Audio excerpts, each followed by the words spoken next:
Ayan mga kapatid, magtatanggal ako ng mga pangdepensa sa aking katawan. Ayan, tatanggalin natin. Patunay na wala tayong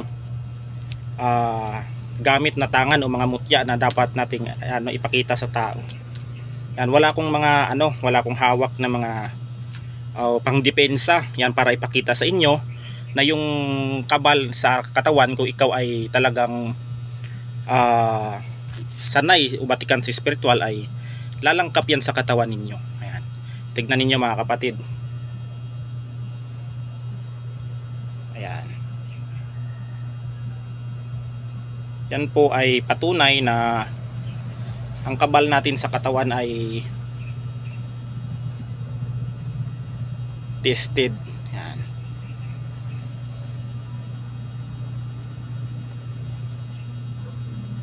Yan, wag po ninyong gayahin ito yung mga lalong lalo na pag walang proteksyon, sa walang basbas sa ng isang manggagamot.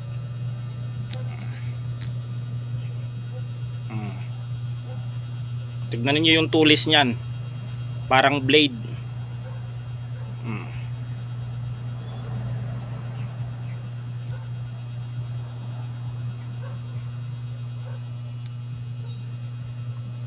Yan ang patunay na totoo ang kabal. Kahit wala tayong gamit, kung tayo ay nagdadasal sa ating Panginoon at bibigyan tayo ng proteksyon, poproteksyonan tayo niyan. Yung iba kasi ng mga manggagamot ay umaasa sa mga gamit o Ako hindi ako nagmamayabang dito. Talagang ipinapakita ko lang sa mga manonood, sa mga nag-request na ito, na kahit wala kang gamit, kung totoong may pondo yung katawan mo sa kabal, ay talagang yan. Yan mga kapatid, at dyan na lang.